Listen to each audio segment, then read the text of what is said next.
কেউ একটা ভুল করলে তখন তাকে ধরি, তার 14 পুরুষ নিয়ে কথা বলি, তার ব্যাপারে যদি আমার কোনো তিক্ত অভিজ্ঞতা থাকে, ঝাল মেটানোর একটা সুযোগ পেলাম, আমি ঝাল মেটাই, তাকে ছোট করি, হেয় করি। হেন কোনো কথা নাই যে আমি বলি না। একটাও কি রাসূল সাল্লাল্লাহু আলাইহি ওয়াসাল্লামের সুন্নাহর মধ্যে পড়ে? বলেন তো না। তাহলে মন গড়া পদ্ধতিতে আমরা কাউকে সংশোধন করতে চাচ্ছি না, আর এইভাবে করলে সংশোধন হবেও না সে। আচ্ছা, 3 সাহাবী মিলে একবার ভাবলো রাসূল সাল্লাল্লাহু আলাইহি ওয়াসাল্লাম বাড়িতে কি কি আমল করে, আমরা একটু আম্মাজানদের জিজ্ঞেস করি, তাহলে আমরাও আমাদের আমল একটু বাড়াবো। যে জিজ্ঞেস করলো বাসায় কি কি ইবাদত করে, কতটুকু কোরআন পড়ে, তাহাজ্জুদ কেমনে পড়ে, আম্মাজানরা বর্ণনা দিলেন। বর্ণনা শোনার পরে কান্নাহুম তাকাল্লুহা, ওনাদের কাছে একটু কম মনে হইলো, মানে অনেক এক্সপেকটেশন নিয়ে আসছিল। তারা ভাবছিল মানে রাতে ঘুমাই না, সারা রাত তাহাজ্জুদ আর কান্নাকাটি করে রাসূল সাল্লাল্লাহু আলাইহি ওয়াসাল্লাম কাটায় দেয়, তাদের এরকম একটা ধারণা ছিল।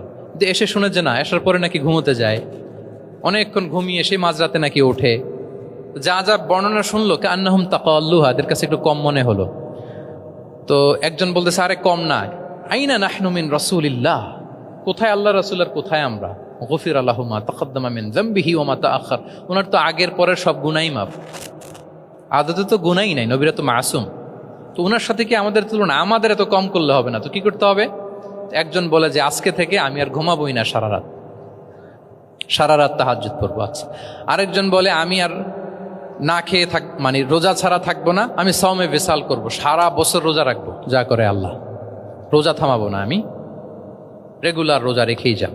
আচ্ছা, আরেকজন বলে আমি আর আমার স্ত্রীদের কাছেই যাব না, আমি সন্ন্যাসী জীবন নিয়ে নিলাম, আমি সন্ন্যাসী থাকবো, স্ত্রীদের সাথে মেলামেশাতে এই আমি যাব না, আমি এটা থেকে বিরত থাকবো। এই কথা যখন রাসূল সাল্লাল্লাহু আলাইহি ওয়াসাল্লামের কানে গেল, রাসূল সাল্লাল্লাহু আলাইহি ওয়াসাল্লাম রেগে গেলেন। রেগে গিয়ে সাহাবীদেরকে জড়ো করলেন, জড়ো করে তিনি বলতে আরম্ভ করলেন, তিনি বললেন আনতুমুল্লাযীনা কুলতুম কাযা ওয়া কাযা, আচ্ছা তোমাদের মধ্যে কে কে নাকি এরকম এরকম বলছে। সুবহানাল্লাহ। তিনি বলতে পারতেন, এই আব্দুল্লাহ স্ট্যান্ড আপ, দাঁড়াও, আব্দুর রহিম দাঁড়াও, এই আব্দুল সাত্তার তুমি নাকি বলছো যে সারা রাত, এটা একটা কথা বললা তুমি নাকি বলছো যে সারা বছর রোজা, এটা তুমি কি কথা বলতো, ভুল কাজ করছো, এটাও জানো না তুমি নাকি বলছো স্ত্রীদের সাথে মিশবা না। এরকম যদি Abdullah, Abdur Rahman, just for example, এইভাবে দাঁড় করিয়ে যদি নাম ধরে ধরে বলতেন, ওনারা সাহাবীদের সামনে লজ্জিত হতেন না? না। আনতুমুল্লাযীনা কুলতুম কাযা ওয়া কাযা, এটাই রাসূল সাল্লাল্লাহু আলাইহি ওয়াসাল্লামের কাউকে কারেক্ট করার, তাসহিহ করার অভ্যেস ছিল। মা বালু আকওয়ামিন ইয়াকুলুনা কাযা ওয়া কাযা, মাঝে মাঝে বলতেন মা বালু আকওয়ামিন ইয়াফআলুনা কাযা ওয়া কাযা, তোমাদের মধ্যে কেউ কেউ নাকি এমনটা বলে, তোমাদের মধ্যে কেউ কেউ নাকি এমনটা করে।